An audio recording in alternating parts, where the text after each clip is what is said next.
Welcome back to the 2 Months Podcast presented by Shadified Salon and Barbershop. I am your host, Joshua Marshall, and we got a roundtable discussion, and we have a new guest joining us, a new co-host. He's going to be helping us out in the community side of things, and he's done a good job where he was before with Free Play and a lot of great community work before, and he's got his hands involved in a lot of the South Asian hockey and the Indo Cup, and he's been on with us several times before. But we have Sonny Sikan. Sonny, how's it going?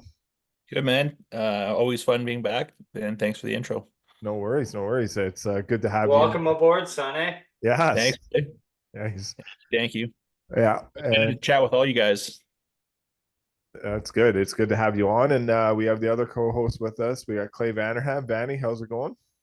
Vandy is dandy. So my son, 2 weeks ago, I had an email from Corey Kleifer and Eric Crook, and they're my son got invited to play for the Alberta Indigenous Games happening this weekend, sport of lacrosse. And so he's playing. Him and his Shamrock teammates are sponsored by the Calgary Shamrock Junior B team to Calgary, and they're called the Bear Hills. They're playing on Masquesi. I hope I got it right. I'm working on it. Yeah. But yeah, they're 2-1, and they go. They got a game tomorrow, and hopefully they'll make the gold medal for Friday. I know Dustin Canal, his daughter Kinsey, just participated in that for baseball or softball, whatever they call it. And they got gold. So Nash is hoping to go for gold tomorrow. So yeah, it's been an exciting week. It was pretty. We were like, oh, what do we do? It's busy, and yeah, fuck it, let's do it. And I'm glad we got invited. Good group of kids, good group of parents, and it's incredible. It's good. Been a good week. Yeah. Good summer too. 100%. It's been a while. It has been a while since we've done a pod and all together. And last but not least, he joins us on special occasions, and obviously tonight's a special occasion with us welcoming Sonny officially into the 2 Months Podcast family. We have Trevor Rupper Ruptash. Rupper, how's it going? It's going fantastic, actually. I don't have all the sponsorships that, little Nash Vanderham has. Tonight we're going to be sponsored by Kirkland Margarita Mix. I recommend it. 12.75% alcohol. Hangover in a bottle. Yeah, and we're also sponsored by Zin. So Zin? I'm going to put a Zin. Yeah, Zin. I'm going to put a Zinachino in. A little toast Zinachino in the upper deck. And we're going to get right after. I want to welcome Sonny to the podcast. I actually, I haven't been on the podcast for a long time. I thought the last one you did was Sonny, when you guys were talking minor hockey and the brick, and I can't remember all the other guests, but it's actually the first one I listened to in a long time. And honestly, it was one of the best ones I heard in a long time. And that's going, Right. I'm comparing that with like Joe Rogan, dude, and a lot of other sporting ones. It was just awesome.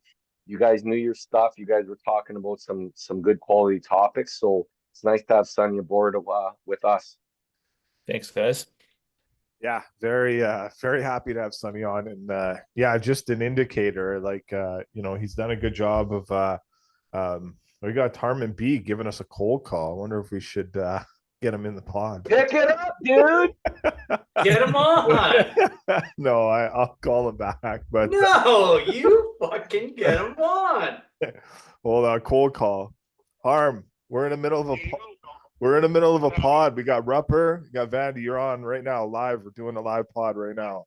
So and then Sonny's with us too. So yeah. Amazing. Yeah. What a crew.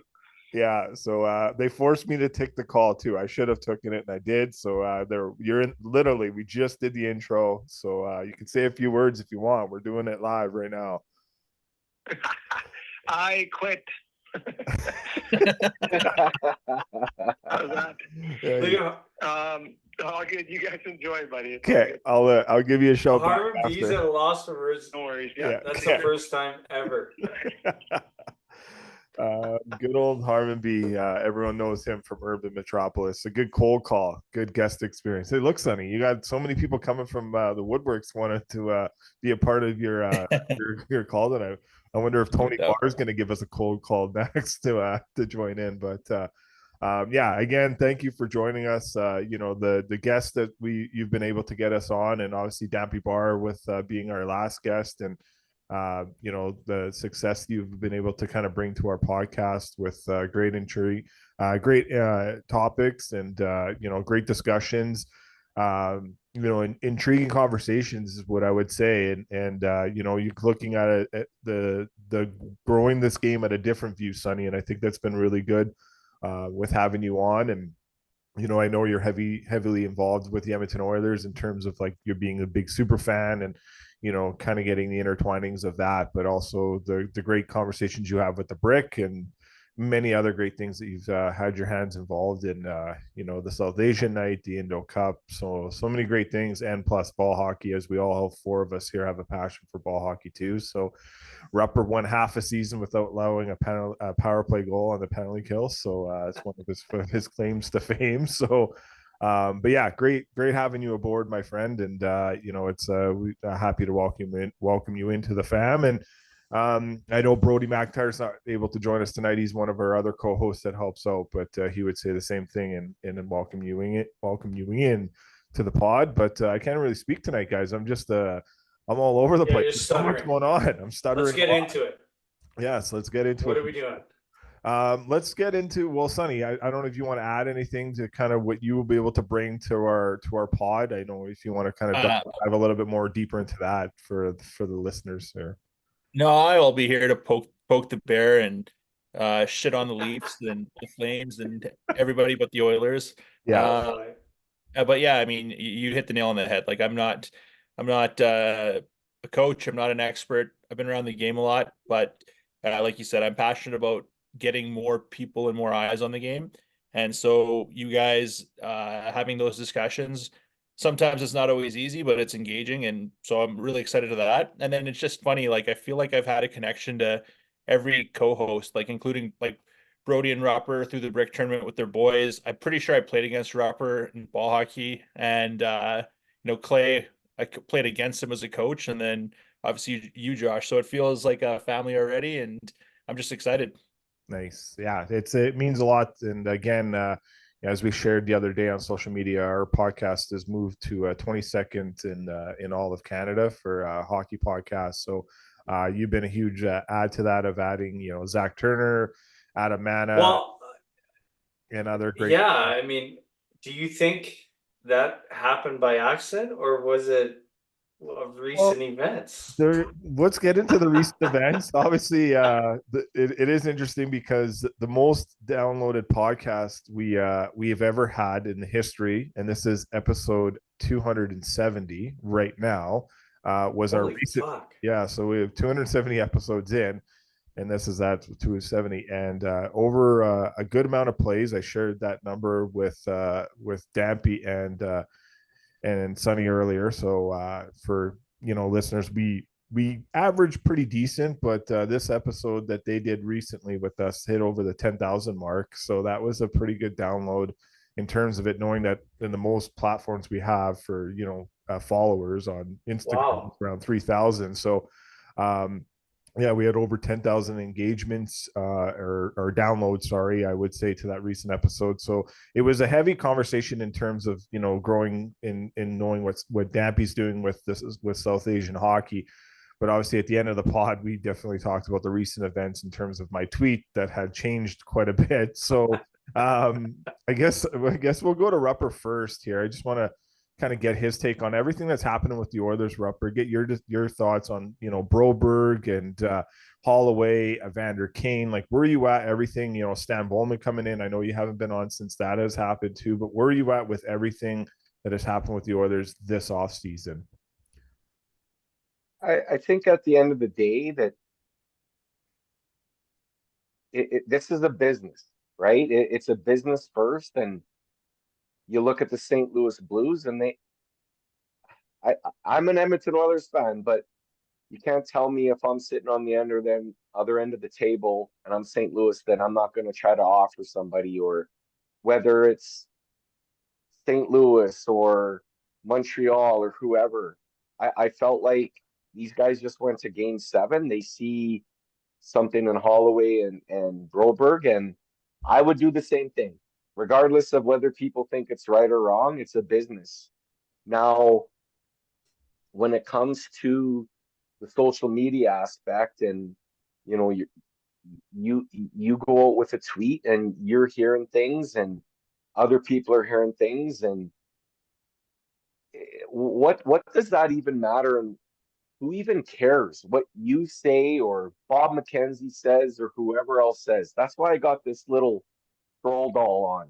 Yeah. This is where we are in 2024, and if you let those people get to you, you were man enough to come out and say, I made a mistake. This is the info I got. It was unbelievable. I don't see other people doing stuff like that. And there's people out there that all if I went outside tomorrow morning and said the sky was blue, I'd have somebody arguing with me on social media that the sky wasn't. That's where we are. Yeah. And that's a shame. It's a shame that we can't have our opinions, whether they're right or wrong, or you can't make a tweet that, you know, on information that you got or you got from whoever. That there's just the problem with the world right now, guys, and I don't want to get too deep into this because I'm a couple margins deep, but the problem with the world is humans.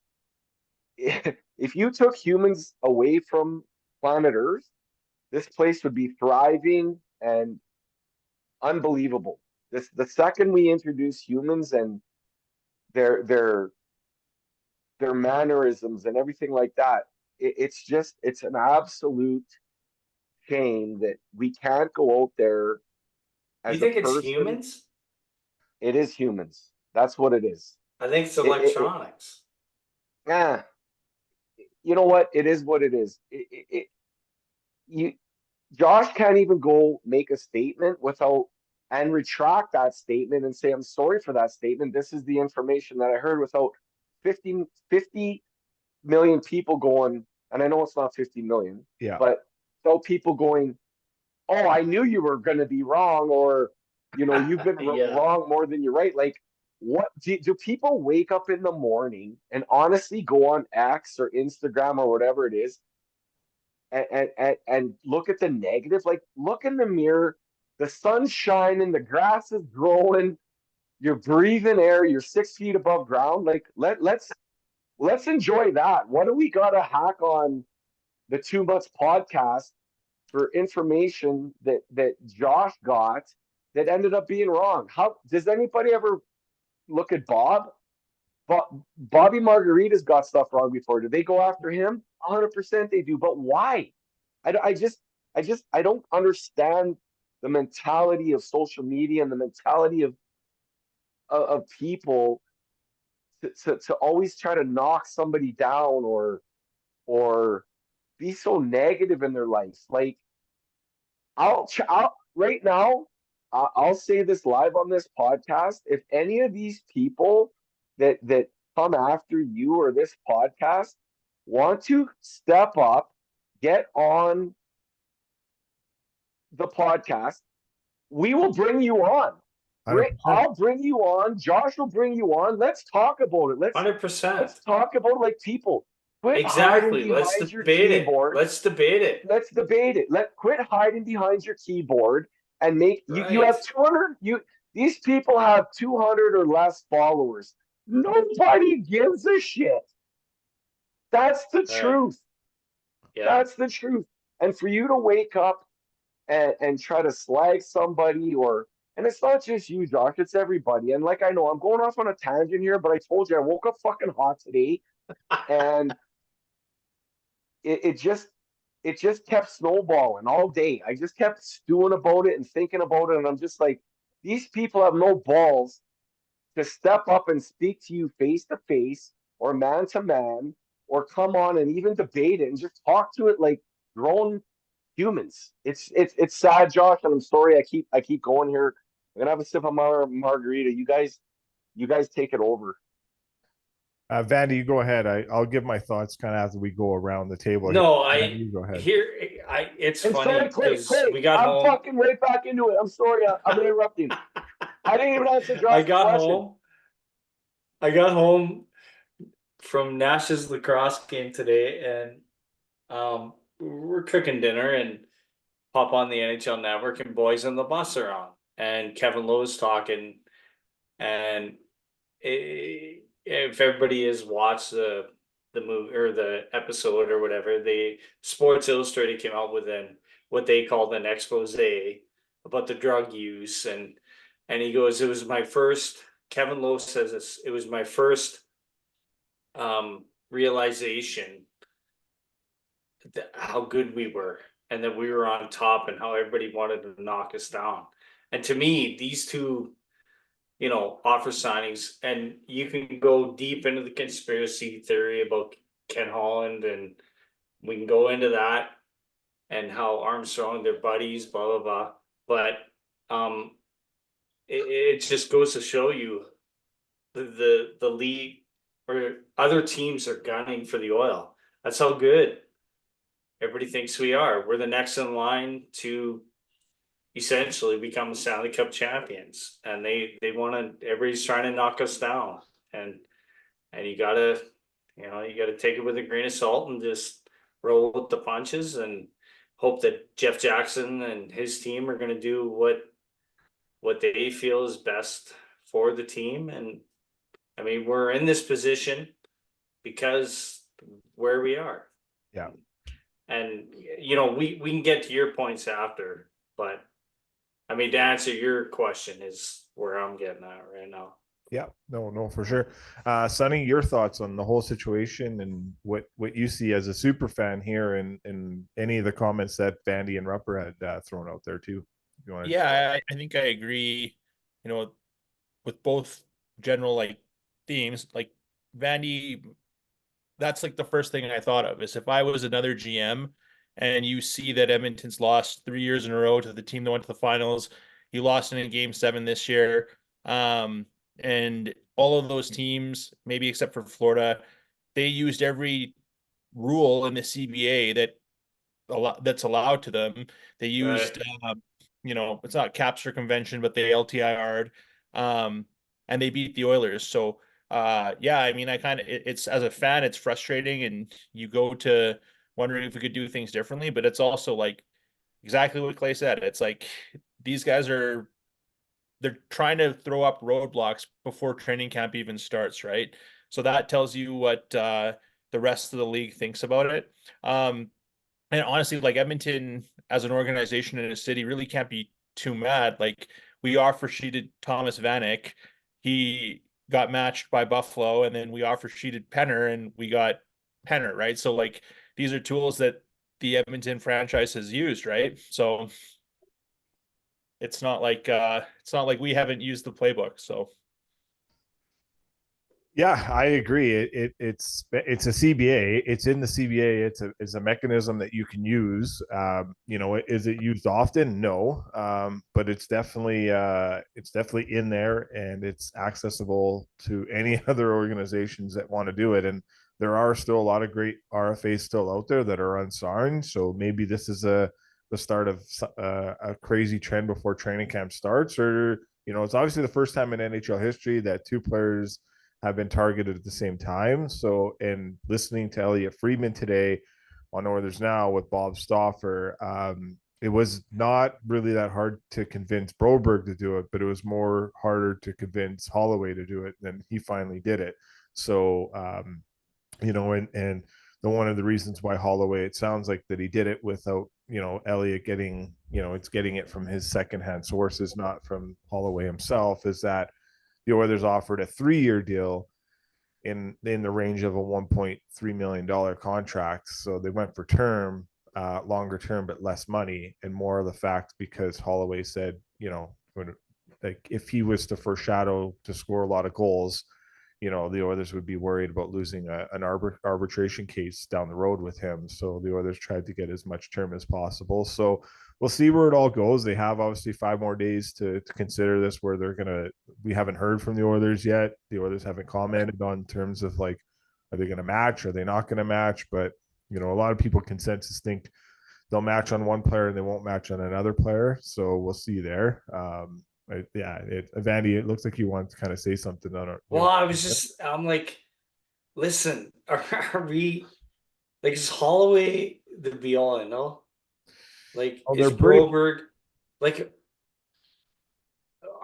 is this I don't know, a spite move? Like, call my bluff? Like, is Broberg gonna be? And look, he looked good in the playoffs. Don't get me wrong, but like, can we not run with the, you know, Kulak, CC, you know, Bouchard, Ekholm, and then the middle two, whatever we can fill in, you know, Justin Schultz. I've heard his name out there. I mean, is this really a big issue? Like, is Holloway going to be like, we're not looking to stock our cupboards. So Holloway's not, our forward crew is deep. Is Holloway in that picture? Yeah, maybe 2 or 3 years down the road. But by then, I think most Edmontonians, most other fans are hoping we got a Stanley Cup, and then we don't give a shit. If we win one another 2 years down the road, that's fine. But I think we can lose Holloway. Broberg, can we get, like, is it really that big of a deal? Well, right now, why don't we call St. Louis bluff? Well, right now you would say, you know, they're still, you know, these are 2 guys that spent time in the American Hockey League last year and right. 3 years. So they're not like they're quote unquote not bona fide NHLers, but maybe they are because the way they finished the season in terms of what they did in the playoffs. So you're gonna, you know, during the hardest time of the year, did they really do anything in the playoffs? I thought they were helpful and they were factors, you know. Okay. In my opinion, that's just Holloway scored some big goals down the stretch. They did, and you know, so and obviously at the end of the day, you're looking at it long term in terms of this, because it, like, I've been saying this on this podcast before we kind of blink here. But we're going to be as looking an Oilers fan, are we looking at it long term? We don't need to look at it right now. You're not looking. We're looking at it right now. Yeah, like Holloway's not going to win a Stanley Cup. Yeah, but you know, to convince Draisaitl and McDavid and Bouchard to sign 8-year contracts, you're going to need these guys because you're going to be in the situation. I don't think you will. I think you will, because you're going to be in a situation where you need younger and drafted, developed players in your system. Like, you can't just keep going out and getting, you know, the Connor Browns, which are good. I'm not saying they aren't. Why can't you? But you at least need some youth in your lineup to be like, hey, well, you know what, let's win in the next 9 years. You know, you could say quote unquote 9 years. Okay, then 9 years of good drafting. Yes, I agree with that. So, but you still need some of these players, in my opinion. Like, that's just my take. Yeah. I think they're. No, it is your opinion. That's what this all is. This is my opinion too. Yeah, and you know, we agree to disagree, and we're having, this is good podcasting. But I don't think you should be able to lose them. Like, now, if you match both of them, Kulak's gone and CC's gone. So you're and that's you're changing your disheartening. Yeah, you're changing your organization in a desperate way. Right.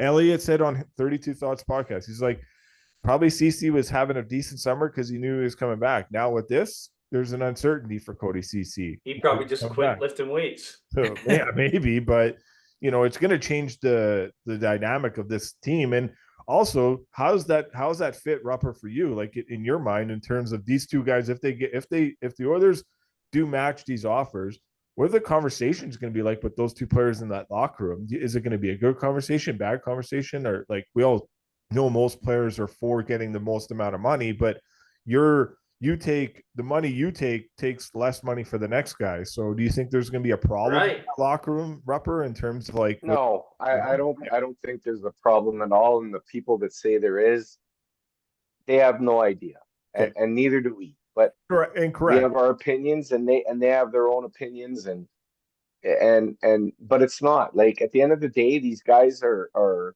will stick up for you. They're your brothers, they're your teammates. Doesn't matter. Like Correct. I'm looking at comments that, oh, well, McDavid and these guys are taking less money. It's going to destroy the room. No, it's not going to destroy the room. These guys would be battling for you to get the most bang for your buck. If that's what you can do, go out and do it. Like, it's part of the game. It's part of the business, man. Yeah. If they end up signing both, it's not going to be no rift in the locker room or anything like that. They're out there to win a Stanley Cup, and however they got to do it, whatever it takes, it's out of their control. It's out of the players' control. They can't control any of that stuff. Yeah. You compare it to Sidney Crosby and the year Pittsburgh was, or the few years Pittsburgh was going. Sid took less money, correct? He did. Yep. Yeah. There you go. So do you think Sid gave a shit if another guy was gonna go out and sign an offer sheet? Whatever. Do what you have to do. Like, I don't know. That's just such a. I'm not saying it's a bad take from you, but I've been reading that for the past 3 days, and it's the same thing with people that don't know what they're talking about, with the 112 followers that are trying to stir the pot, that think they know. They have no idea. This is a business at the end of the day. The business is to try to win a Stanley Cup for 32 teams or however many there are these days. I don't even know anymore. Is it 32? Yeah, you're right. You're right, Rob. There you go. Yep. Right on one thing, squirrel gets to find a nut every once in a while. Yeah. But it's just all this other stuff. At the end of the day, it's the Edmonton Oilers business, and they're not. Let them handle their business. What do we gotta say, or this person has to say, or that person has to say? They don't give a shit what we think, or those guys think, or that guy thinks. They're gonna do whatever they want to do, and it's their business. Let them worry about it. Oh, I'm gonna leave the team at this. Bullshit. All this stuff. Stan Bowman coming in, I'm leaving the team. No, you're not, man. You're gonna still cheer for the Edmonton Oilers, no matter what happens. Everybody talks big and everything like that. At the end of the day, this team goes back to the Stanley Cup final. They're gonna forget about all the whatever. Like I said, I'm spicy. Oh man, you guys picked a bad day to get Rupper on the podcast. I'll tell you that. I think ratings wise, we picked a good one. So I think this will be another good pod. But it might have to tag this the title of the podcast "Spicy Rupper." So whatever. Yeah. Tag it. Is it tag it spicy on the margarita, internet. Rob? Spicy But- margs. Is it spicy margarita? Yeah. Just spicy tag it burger. idiots on the internet. That's what you could tag. Yeah. Hey, hey, on that, like, We're fucking not even letting Sonny talk, for Christ's sakes. Yeah. correct. Get Go ahead, Sonny Sonny. in on it. The offer, I mean, I think everything has been said, but I can't see. I agree. Like, people, I've read the same thing. McDavid saying, Bouchard saying, Draisaitl saying they're going to take a little less. But when you take a little less on a contract that's going to be the league max at 15 million, and you might take 14, or as a percentage, okay, you might take a 10% haircut. So you look at Broberg, and all indications are he was being offered like 1.9, and so he wasn't going to get that money anywhere else, right? And for a guy that's been a fringe NHLer up until the playoffs here, he had 81 NHL games. He's drafted like 6 years ago. Why wouldn't you go, right? Like, there's no guarantees in pro sports. Anything can happen. Look, Clefbaum retired 2 weeks ago. He's 31 years old, right? Like, so you and the players, they know that, right? Like, how many times have we seen guys hold out? Your bud Willie Nylander, how long did he sit out? And then he signs, and you think that he didn't get all the love in the dressing room. I agree with Rupper on that, but as a fan, I will say it sucks because to your point, Clay, were those two going to be key pieces this year? Probably not. They'd be expected to contribute. And then the hope is that when, a Skinner or a Hyman or a Nuge starts to slow down in 3 years, those guys are ready. But, now you get those draft picks back, assuming they don't match them. And that's the one piss off. It's like you lose control in these offer sheets. Like you're going to get a second and a third. Whereas if you just shopped them, you're probably getting at least a couple of seconds, if not other young prospects. But that's the business, right? And it was strategized right to the last dollar on these contracts, right? 100% it was. Any dollar more would have compensated more draft picks in the other end. So, the Blues knew what they were doing. Their shelf isn't big. Broberg, if he goes to St. Louis, he's on the number one pairing with Colton Parayko on the left-hand side. One of the other things that was talked about in obviously Elliot Friedman's podcast was, Broberg having a chance to play on the left side in Edmonton. There's no guarantee that would be a possibility. And hey, so we threw this in the chat, and I got distracted this afternoon. Can we not? Was there a counter trade? What was brought up there? Could we not? What if there's still some trade option? Or I'm going off Elliot Friedman. He said you can't trade these players for a year. Okay. Now I know Brody put in some tweets that might have said different. So I'm just going off of the first 2 minutes of Elliot podcast. Right.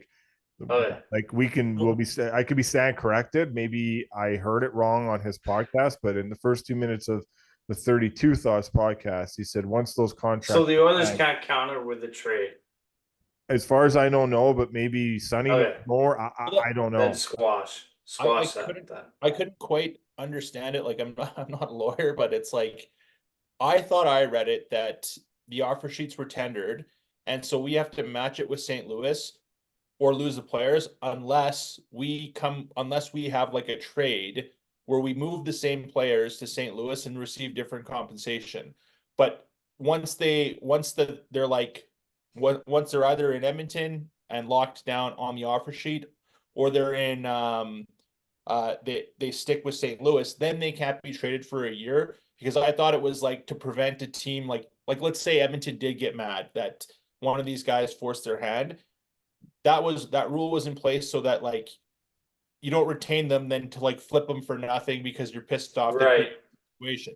It's like these guys are signing these offer sheets because they see it as a good fit and they didn't want like the other team to work around it. But again, I don't know. I couldn't quite understand it. And then the other one, and I would ask you guys all this, is does it have to be an exact match? Like, do the Oilers have to go and look at white out St. Louis Blues, put Edmonton Oilers in, and it has to be like that? retract. Yeah, because what I don't get is like, I don't like the number for either of them, quite frankly. But for a Broberg, I just mentioned Clefbaum. Like, if you could stretch Broberg to an 8-year max and you skip the bridge deal, and the AAV is 4 point whatever 2, and then year 1 and year 2, is advantageous for a cap, then I'm not as fussed. Like I remember Clefbaum, like even I was up in arms when he was making $4 million, and then all of a sudden, like year 3, you're like, whoa, we've got a steal. But again, it's like this tool takes those bullets out of your guns. But I just don't know. I'm asking if you guys know. I don't have the foggiest idea, and I don't care. That's fair. Yeah. Either Bosco, that's for you. That's research for you, I think. Yeah, exactly. Got some homework to do, but I don't know. It's weird because like I didn't even bother sending any text today with that, but I don't know. Like everyone's like, oh, you can trade them, but I guess you can. I don't know. It's like I'm just going off of maybe what Freeman was hinting at. You can't trade them at a certain point. I don't know. Like as far as I understand, that once those contracts are signed for a year, you can't. We're 4 dudes that are just fans. Yeah. So it is crazy. In terms of that, people are probably listening in and watching, and put the comments in the YouTube section. Listen, I will say this: I was reading the comments, and the fact that you retracted or what is it, retracted, whatever it is, that showed a lot of balls, dude. Like you said what you said, admitted you were wrong, and then the amount of people that said you gained a follower or whatever. And again, we're not in this for followers. We're just we're just five dudes that talk to each other and bullshit about hockey. But the fact that you came out publicly and said I was wrong, whatever information I got, good for you, dude. Yeah, It's good. I felt like the information I got Friday night into Saturday Right, was the and it correct changes information. on a dime, man. It does, and it does. Even again, I heard weird things again today, so I'm just gonna keep it shut for now. Like, Go silent. When there's so shit much, like that happens, go silent. and that's pretty much it. We'll do podcasts. We'll talk about some other things. Obviously, our podcast is driven on the community side and minor hockey, and we like to bring NHL players on and shine the light on them, and guys like Milan Lucic and Toffoli and Matt Benning and right. and Fiddler. All these guys are like close friends of ours, and obviously other great players that we've had along the way on our pod. Like we've built a pretty good rapport in that, but it's like we were right on the Stan Bowman thing. Like the same people in the same kind of sources I got, that's literally gave me the same stuff with the Kane stuff. So I was like, all right, I'm going with what I'm going with here. Never was retracted. I'll be full disclosure. If I'm ever wrong on anything, and it's like anything in terms of Evander Kane, I hear from that side of the camp if it's wrong. So I didn't hear. It was going with it, and it is what it is at the end of the day. It sucks. But I think at the end of the day in my life, like I think the only way to be open and honest and transparent is if you make a mistake, own up to it, be better, try not to do it again. But and that was all I was trying to do. I got a lot of phone calls from people here in the media side of things that have my number. So that day too. So that was pretty interesting how everything was moving and shaking pretty quick. I agree with Rupper. Like I bet. like Rupper's done a good job. You've done a good job in terms of this too, Vandy, and Sonny's now helping us this too. Is like read less of the comments. And Gord Miller has always told me just turn the comment section off. Like just don't let it pop up on your phone. Shut down. Shut it off. Like keep it there, but don't let it get to your phone. So I did go down a rabbit hole and entertained and read some of the stuff, and yeah, I was called every name in the book by a lot of people, man. And so it was kind of unfortunate. And and I found some true friends in my life because I had a few friends that I thought were my friends that were coming at me pretty hard too. And just so it was good to know that those aren't friends. So credit to David Staples who ran with the article, the original story, right? Yeah. And I talked to David several times after it, and same thing. He's like, in full disclosure, like he said it in another article and too, and he just says, I think the player in the turning Kane and the Oilers aren't on the same page here. So I can see why your story is what your story is, because it is weird. Like surgery's been talked about. To go to that part now, like it is August 15th, and there's still no surgery. There's no one knows what the surgery is required. So one media guy says both hips. Elliot Friedman doesn't know. Like no one knows. Like Bob doesn't know. Rashog doesn't know. Everyone was saying it's surgery. No one knows where the surgery is. Now I understand Kane was fighting through multiple injuries. So maybe there's a list of like, okay, he's going to get this surgery, and after that he'll get this surgery, and after that he'll get this surgery. One thing Elliot did say though, which he's got way more connections than anyone in the business, is that doctors are on holidays during the summertime. So finding the right doctor to do whatever surgery Kane needs has been delaying the process in this. But until that, he's there, we'll see. Like, if the Oilers wanted him to get a surgery. And that's the thing is like, and we may have to cut that out, but what? Listen, have to cut if it you out. wanted You to don't pay have a to cut it out, doctor, Mandy, because fly him in from Italy, wherever.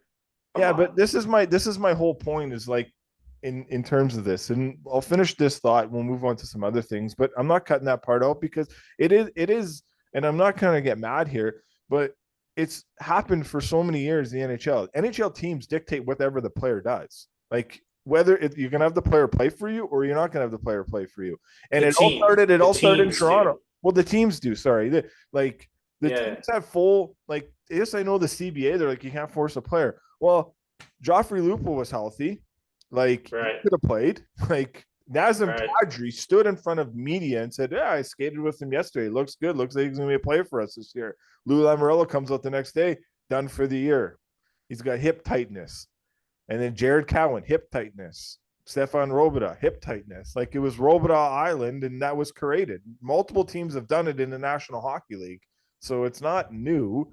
If the player is not welcome in the organization, the team is going to dictate whether the player plays or doesn't play at the end of the day. And that's just how it works. So that's why players take the most amount of money, the most amount of term that they possibly can. And it's, the Oilers have been great to us. And I feel bad if they're upset with me, and it's me, not you guys, but I apologize to them.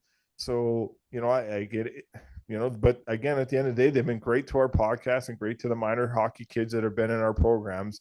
So I'm very happy for that. And I hope that does not end, but I'd be surprised if it does. But anyways, all in the next week there'll be a new story talked about, and that will be whether these guys get matched or they're not matched, and that will be where everything kind of goes in that front. But it's been a lot. It's I was saying a couple of you guys, like, there's nothing going on in hockey, and this is something that's going on, and it's driving the conversation on all podcasts that are still going and all radio shows that are still going. So we appreciate the support we get, and this fan base, if anything anyone knows about it, it's passion and it's loyal. Isn't that right, Sonny? Like, this fan base, Yeah, like nothing that you've probably ever seen before. I agree that Rupper hit it on the head. Like, people were jumping off the wagon with Bowman, and over the years, people were jumping off when Kane got it. At the end of the day, like, the city bleeds copper and blue. They're winning cures all ailments. But the one thing that I think everyone has kind of mentioned is it is still frustrating when someone like you or this podcast gets roasted for bad information. Like, you just went on for a couple minutes referencing Friedman and McKenzie and all these guys that are like at the top of the game, that they don't know what's going on. And so, when someone puts out information and it's wrong, you don't have to read it, but then you got to be patient to actually wait for it. If you're waiting for an insider and they give you the wrong information and you take it badly, that's on you. And then the other thing I would say is, like, what you said might not have been wrong. Like, it's not black and white. Like, good information on a Monday can still be good on Tuesday. It's just new information emerges to change the story. So I just don't know. I feel like I agree with Rupper. People have nothing better to do these days than wake up and be an asshole, right? Like, you used to be right or wrong, and now there's 10 degrees of right or 14 degrees of wrong, and people are too courageous to tell you that. But Yeah. I said to you when we spoke on the phone the other day, like, Edmonton is a city and an organization of second chances. They want to help hockey grow, and to be perfectly honest, and this isn't a knock on the podcast, on anyone on here, if that tweet or that comment happened in mid-December, it flies under the radar. But there's absolutely nothing going on right now, right? So Correct. Yeah. it was hot, like, the main thing. And then what happened 2 days later, the McDavid wedding photos drop, and then the offer sheets, and no one's talking about it anymore, right? Like, so I think it's got to be water off your back, and you move on and just accept that there's going to be assholes that chime in and talk negatively about this episode and wanting to help kids. Someone's always going to have an opinion, right? So Correct. Yeah. yeah. Anything else you guys want to add on to the Oiler front here? You guys, I guess it will be a real kicker to lose a guy like Cece or Kulak if this is kind of where the roads are trending, isn't it? Isn't that, Sonny? Like, it would be tough to kind of lose some players like that, but It'd be tough to lose. I mean, tough, I don't know is the right word. Like, none of the players that I think stand to walk in any of this are, like, again, those true game breakers. They all have an opportunity to impact the game. I think it'll suck for the locker room, but again, these are professional athletes. These are men, and they're hungrier than ever to win the cup. So I think anything that does happen, they have enough character and leadership and desire to win to overcome it, right? It's just, as a fan, and purely as a fan, it's just frustrating. I actually bought a Broberg jersey, hammered at a playoff game, so I'm like, oh, sweet. Like, Oh no. yeah, but yeah, it is what it is, right? Yeah. Rupper, do you want to add some final thoughts on this Oilers situation here and anything with the players that could be lost or how this all kind of shakes out? Final comments. I do not, and I am going to plead the fifth on this. And I'm pretty sure I'm going to get Harvey Specter and Mike Ross by my side on the next episode, just in case I incriminate myself in anything. And Lewis Litt, just to throw him in there too. There you go. Vandy? Anybody know anybody know what I'm talking about there? Suits, yep. Oh, Suits. I'm on a listen. I'm gonna go on a tangent. Are you on a Suits? I'm binge watching Suits. I can't believe you haven't even watched that. It's Buddy, I didn't even. This thing's That's 9 an seasons in. I'm on season 6. God. I can't shut it off. spicy. It's unbelievable. That's a great show. There you go. Oh, anyway, sorry, Bosco. I know you don't like to go off tangents on other things. No, but, it's all good. Holy shit! What Bosco loves listen, tangents. Holy smokes, boys! Quickly, I didn't even know who Meghan Markle was. I thought Meghan Markle was just somebody that married one of the princes there. What? A beautiful woman, Meghan Markle is in Suits, fellas. Incredible. In Suits. In Suits. Yeah, I don't know. I haven't seen real it. I life, haven't maybe seen it. not, I see her on but in Suits. Suits. I see her on Suits. Unbelievable. Anyways, Donna, how about Donna? How about sweet Donna? Oh my And God. Donna's beautiful. What a secretary. Dude, you're like 5 years behind the times. What a secretary. Hey, sorry, boys. Next topic. No worries. Van, do you want to add anything? Hey, have you watched Yellowstone, bro? Yellowstone's done, boys. Kevin Costner just pulled the plug. I don't know if you saw. No, but new yesterday, season's but, coming up. I know Kevin Costner. So anyway.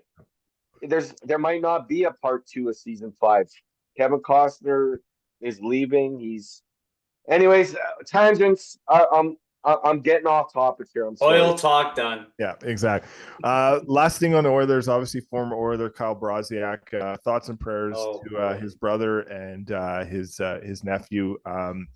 Sad news to kind of read, and a great donation by the St. Louis Blues, also a friend of the pod too, and Johnny Boychuk on the GoFundMe. We threw a donation in there too. So if anyone's listening, any donation that you guys can make, just please make, if you can, anything would be great. We have the link in our bio on Instagram, and it's obviously in our story too, and then you can follow it on Twitter too. Definitely thoughts and prayers. Kyle's a friend of our podcast. He's been on with us before. Vandy, I know you were part of that interview and have a lot of respect for him, and I think he even coached against him quite a few times this year. Throughout this past season. But any thoughts you guys want to add to that? I'll open the floor to you guys there. No, I for me, I think that's it. Yeah. Look to Portland. Yeah, just sending thoughts and well wishes. Right. And crazy story, just unbelievable, really. Yeah. Rupper? Yeah, I mean, I think it's pretty fresh. And thoughts and prayers out to the family, and hope everything works out for the best. Yeah, exactly. And so definitely thinking of the Brodziak family right now, and our thoughts and prayers are with everyone there, and a speedy recovery and a healthy recovery for everyone. And it'll be a long road ahead, and it's more than just recovering from injuries. There's a lot of other things too. So definitely thinking of that family. Great people and amazing people they are, as everyone knows, and people that have been connected with them. Even a friend of ours and Chimera too would have played and been friends with him too. Let's move over to some more NHL stuff here, and we'll finish up with some minor hockey. Just a quick rip on Austin Matthews becoming the captain of the Toronto Maple Leafs. Great. We knew this was coming. Oh yeah, you knew it was coming. Austin Matthews becoming the captain. John Tavares giving the C up, and he'll wear the A this year. Yeah, I didn't really get a chance to listen to the press conference. I was on the ice a lot last night after work with the Southside kids. So it's been a crazy few weeks and a crazy week in general. But as a Leaf fan, I like it. You know, the torch has been passed over. I really appreciate the way the organization handled it. It seems like it was good. I did listen to Brad Treliving yesterday on Overdrive with our friend Jamie McLennan and Brian Hayes. So that was a really good interview. Very interesting, obviously mid-August, but Treliving is very bullish in terms of bringing back everyone again. So thinks a coaching change and a change at the captaincy and a few ads on the back end is enough to take this team over the hump. We'll see how that goes. It's always been the same course. It's just it is interesting. You're running the four core back, but the four core are costing you more money before, and they've only had one playoff win. So that is a tough pill to swallow in terms of that, in my opinion. But Mitch Marner's coming back for another go around, and that is pretty much confirmed by the Toronto Maple Leafs yesterday in that interview with Brad Treliving. But in terms of the Leafs off season, I thought it was pretty decent. But even interesting too, Yanni Hakanpää, they did sign, but they didn't sign, so something's going on there. So there's a bit of a weird situation. It sounds like maybe the knee injury that he sustained last year still bothering him, so that contract is not quote unquote official on the books yet. So we'll find out in 3 or weeks or so once the captain's skates start if he's in Toronto. But Rupper, I know you've been very polarized on Matthews before, so I think it's very fair to go to you for your comments on this one. So Rupper, the mic. Yeah, well, last time we had the Matthews Talk, Biz was on, and you threw me under the bus with him at 11 a.m. when I was at work, and I should have been working. That was fun. Took an early lunch. Yeah, really early. You know, you talked about, you know, what a great thing it was for the Leafs organization, and I'm not doubting that by any stretch of the imagination. But what an awesome moment and to show somebody's character like John Tavares, the way he handled it, absolutely classy, right? Matthews better step up, because I'm telling you right now, a guy like Tavares to do the shit that he did, man, that's a leader. That's a guy I would go into WWE3 with. Without even question. I'd run through a goddamn brick wall for that guy. So if Matthews is the guy, then you got big shoes to fill, my man. Big shoes to fill. I would agree with that. Vandy, your thoughts? Yeah, I mean, I caught the tail end or clips of the press conference or whatever, but like, look, for him to just flat out go, my kids wear 34, and then, you know, like the amount of pride you have as a human being to wear a C, and then for you to give it up, and it probably wasn't easy, not an easy conversation. Especially because he's from the area too, right? So 100%.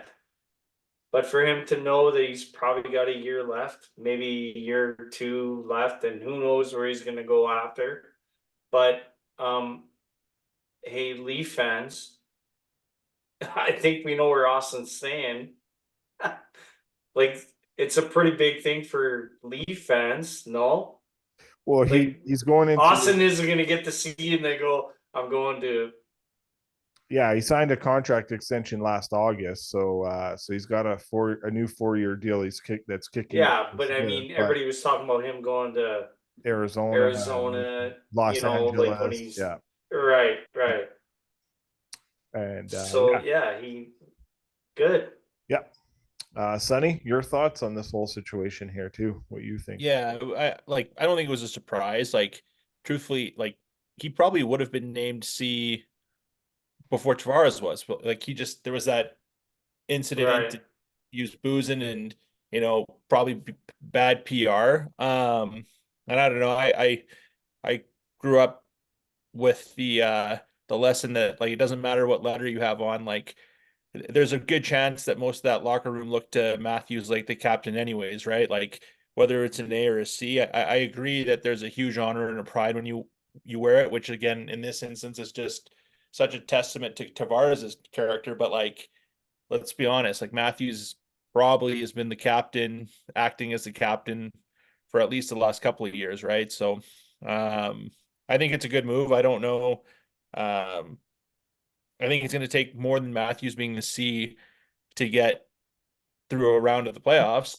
Like I think he's never been the problem. I think Marner, I think Marner is the one that gets thrown on the bus all the time. I think there's a lot of guys that have to prove themselves in the playoffs, right? Like in Matthews, Tavares probably haven't been them, but it's a good shakeup. And I hope for Canada, for hockey, I hope it works, and I hope they can, have a deep run. Oh, I thought it was interesting. Zach Bogosian, former Leaf, current Minnesota Wild, was on the Cam and Strick podcast, and he did say that Mitch Marner is the scapegoat for everything that goes wrong in Toronto, and he was in that. And he should be. He was in that locker room, right? Should be. Yeah. And his dad should carry a lot of that weight too. Yeah, I wouldn't disagree with that. So if you go back that fucking CBC, his dad is probably the main reason why we have to do respect all that other shit, because his dad's a fucking nutcase. Yeah, it's sorry, I lost my mind there for no, 2 I hate seconds. it's all But good. go back to that CBC episode. Hang on, but his fucking dad's a retard. I got Spectre, Lewis, and Lid on the phone here. Yeah, it is not tough. He's definitely driven the conversation in terms of what his son should be and should not get and all that stuff. So yeah, you're not wrong. That's well documented. It's more played in the Toronto area than it would be played out here out west, but it's very well a topic of conversation in the in Ontario for sure. Yeah, we'll see. There's we all know for the last 7 years they've done a good job in the regular season and they've gotten to the playoffs, but they have not gone through at all. So I don't believe bringing the core four back, but that's what they're going to do, and I'm not surprised one bit. And I think that was pretty clear that they're going to do that. But let's move over to kind of do these both at once here. I think what the Winnipeg Jets have in the prospect system, and same with the Montreal Canadiens. At some point here, obviously the Jets have had playoff success. They've been in the playoffs. They've won some rounds here and there. Montreal hasn't been in the playoffs in a while. Last time obviously was when they lost the Stanley Cup to the Tampa Bay Lightning. But at some point here, I think the Canadians got to kind of get through this, and I think their core is pretty good, Sonny. I don't know how much you know. It's cool to watch with what they've done in terms of like their draft and develop. I think they've done a really good job. They've been really strategized in terms of what they're trying to do for their prospect system. Like we were kind of one of the first people to report Arbor Xhekaj, and obviously, he turned out to be a pretty good player. I know last year that wasn't the year that he kind of wanted, but that's a player that teams are trying to get interested in, trying to get. Montreal was not giving him up, and that's just a depth defenseman in a way that can be a good number 6-7 guy, more of a 5-6 guy, I would say. I don't know about a 7 guy. I think when that guy is fully healthy, he's an impact player on the back end, but. Slavkovsky got a contract extension and he's been pretty good too. I know Rupper McGorty is a guy with Winnipeg that is kind of dictating whether he wants to be on the Winnipeg Jets, because he's not going to play with the Jets or sign with the Jets if he's not going to get NHL time. So that's a tough one with Winnipeg, and he's their top prospect in their system. But where are you at with both these organizations and what they've been able to do in drafting and developing, Sonny? I think that like Montreal is going to quickly become like what Winnipeg has been for the last decade. For a long time I thought with Kevin Cheveldale, what he did with drafting, developing, trading was unreal, top to bottom. And I honestly think Winnipeg's best days are behind him now, right? They had a good year, and Hellebuck, I don't know. He wasn't the reason they lost, but like he couldn't steal him a game. The team kind of fell apart in front of him. And again, I could be wrong. I don't watch him enough, but it feels like that window is maybe closing. Whereas like Montreal's got a lot to be excited about, like Caulfield, Suzuki, they're young. That I always forget his last name, Juric, the first overall Slovakian guy. He had a real tough first and second year, but he looks like a player now, and he's getting comfortable in his size and in North America. I think Montreal, give them another 2 years, they'll be competing for not just playoffs but winning some series. That's where I'm at with it. Nice. Rupper, where are you at with the Jets, the Habs, and kind of what you've been able to kind of see from the distance that you've been able to see things, and just in terms of where those organizations are going forward? I like the Canadians' kind of future outlook here. I feel they haven't made, in my opinion, too many big splashes, or you're hearing a lot of it. They kind of kept to their under the radar and kept to their things close to the chest and what they wanted to do program wise or team wise. And you got Marty St. Louis as the coach, and he just brings so much experience and leadership behind the bench himself that eventually it's gotta go for them in the right way. And you look at Winnipeg. They've been in the playoffs a few years, and I'm not saying they're getting old, but it we need more Canadian teams to push for those playoff spots. And they've kind of been that team, and they've been backstop. I mean, their MVP is Hellebuck. At the end of the day, you start in goal and work your way out. And tons of GMs go for that. How many more years he has left to be that guy? I don't know. I'm not a fortune teller. I think that if I had to pick one out of those two teams to start trending in the upwards direction, would be Montreal. Yeah. All right. Andy, your thoughts? Yeah, same thing. I mean, you look at Montreal, you got, the PB coach. I know he wasn't a PB coach, but coaching his kids' Connecticut Rangers team at the Brick, and then all of a sudden he's now with the Montreal Canadiens, and probably his dream job. And he's not, Martin St. Louis wasn't drafted in the NHL. He's going to make the most of doing what he's doing, getting hired by the Canadiens, and Lane Houston coming in. I mean, a lot to be excited about with the Canadiens. Montreal, just, to me, they're like, I hate to say it, but they're the Calgary Flames of like Central Canada. Yeah. Like you're there, and then all of a sudden you limp out, or you lip out a putt, or you limp out like a soggy dick on a drunken night kind of thing. But it's like, Winnipeg's, they're there. You're like, oh my God, Blake Wheeler, we got, you know what I mean? It's like, and then they don't have that wow factor. You know what I mean? At least Montreal's got it. Ottawa's getting it.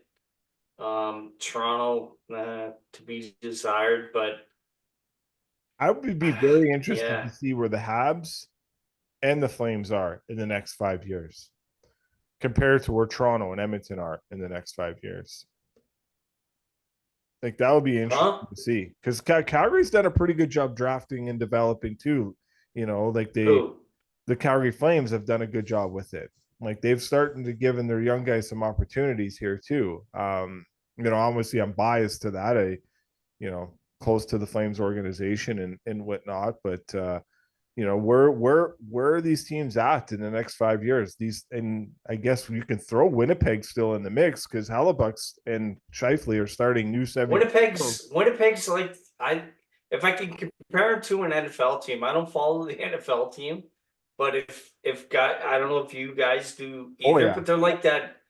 Like to me, they're the Buffalo Bills of the 90s, where you're just like fuck, and then all of a sudden it's just what the. How did that happen? Yeah. And no, I mean Montreal, Ottawa. I can't wait to watch all those teams. Even Toronto. I don't, you know what I mean. Vancouver. What is I know like the Canucks? Sonny's giving me the finger, going, "We ain't watched Toronto." But exactly. no, in Vancouver too. You can't forget about the Canucks for sure. Like they like a healthy Demko. Do the Canucks? No. No, no, they scare you with take healthy a step Demko. back. Yeah. To me, they take a step back. All right, yeah, and there's what Rick Tockett's done a good job pushing buttons there, but is there a bit of a fall off in that organization, right? So Lindholm.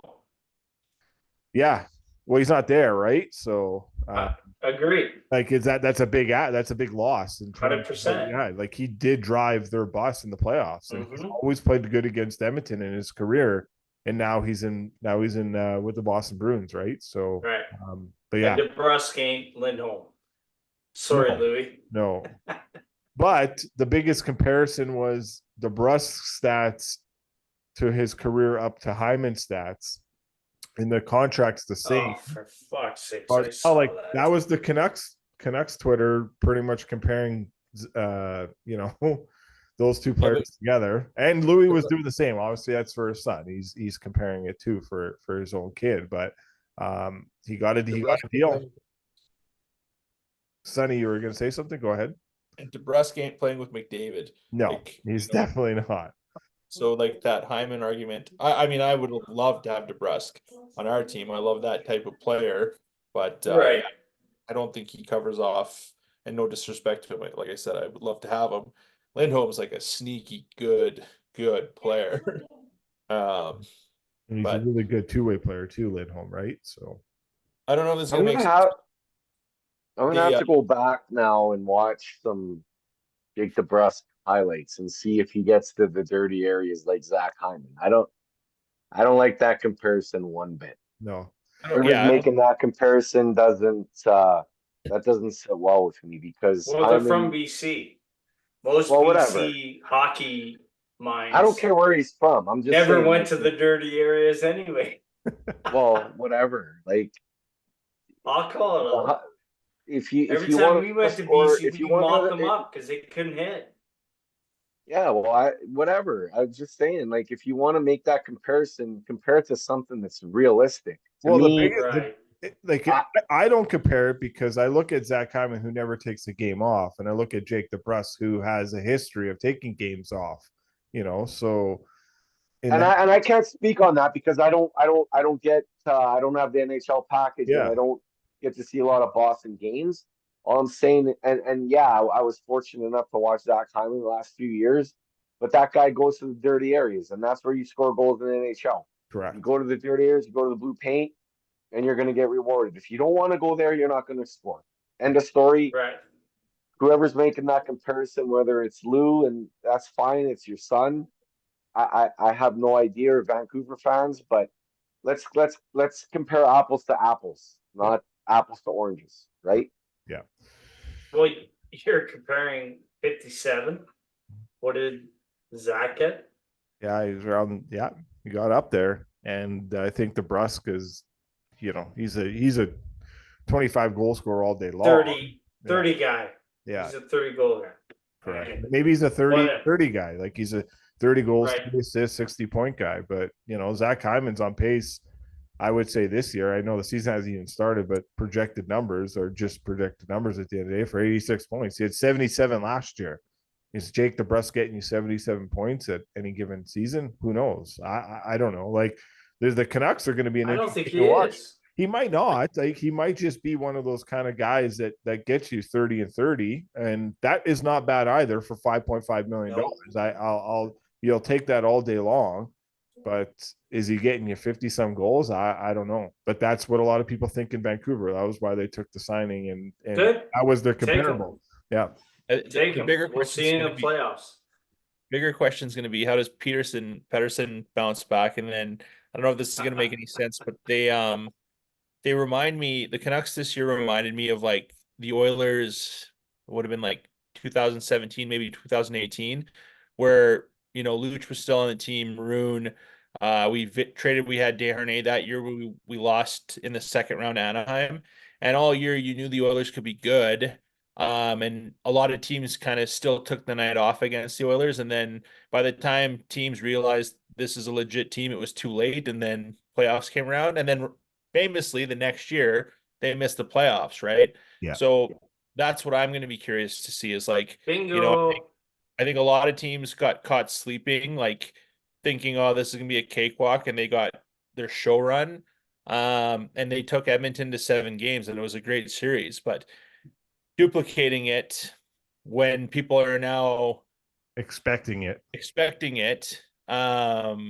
That's when it's going to be like, that's where the mice are separated from the men in the NHL, right? Great call, Sonny. Yeah. Great take, Sonny. That's Well, what you got the thing is too is you got Rick Tocchet behind the bench, and he's not going to allow that, right? So I think that was a big The work catalyst ethic for will be Vancouver, there. 100%, and that comes from your leader, and that comes from your head coach, and he Yeah. set the tone, and the players, you know, for the most part, bought into that, right? So he you have that. I'd take Rick Tocchet all day long. Who wouldn't? Yeah, he's a good coach. Coach of the year. Obviously, you want it, right? So, and shout out to him. He was here last week doing a coaching summit. Doug Ockenberg was there at that with John Cooper and Peter DeBoer. So, great job on those guys there. Let's finish up on that, guys. The next topic would take us another hour. We went pretty long already tonight. I've been getting home late with the skates. So, but I do want to touch on this next topic. You can't split it in half. I can't, because I know it's Okay. for me, I'm gonna go long too on it, but there's more experience on Rupper's side of this. This is something that's right up his alley, and you know, maybe getting Brody on for this one too would be key. That's kind of what I was hoping Broads would tonight. But in terms of, obviously, you know, everyone knowing that their kids got drafted in the Western Hockey League this year. And that topic, I'll tease it for the next episode, because it'll be a good one. But I just want to kind of get the comparable. Obviously, Ozzy and Luke played, you know, club hockey last year, and with, you know, in a good team and a good organization with St. Albert.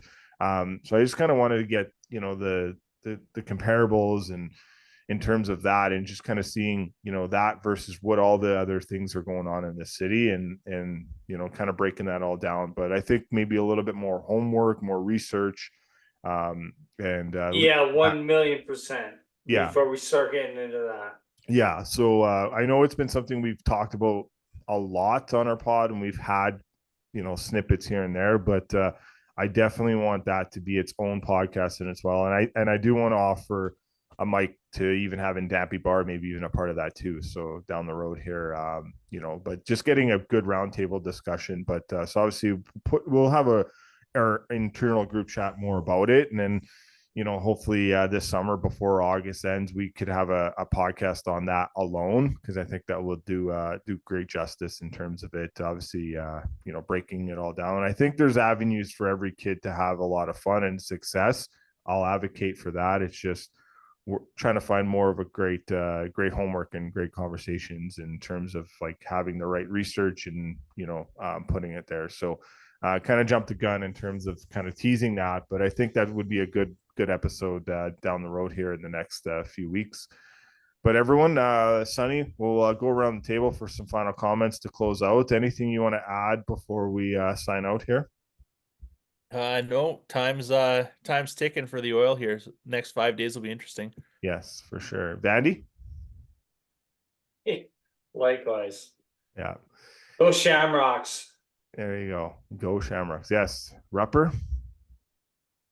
Yeah, you know, I thought we kind of had a great podcast tonight. things went off the rails a little bit, especially with me. But They always that's do. the way. Though. That's the way That's they the go. best. That's why it's a podcast. That's the Fucking best right. part.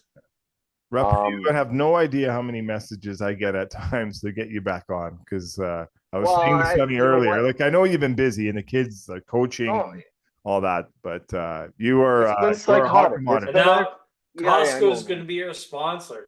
So Yeah, it's been an absolute psychotic summer. Um, you know, just when you think there's an off season, there's not. And um, you know, I wanted to welcome Sonny back and come back on the show. And I know we had one topic we wanted to talk about, and I agree with you. I think that could take 3 hours. And Good. Yeah. when it comes to, you know, club hockey versus academy hockey, everybody's going to have an opinion. And at the end of the day, you do what's right for you and your family. And I'll leave it at that. Yeah. But well said.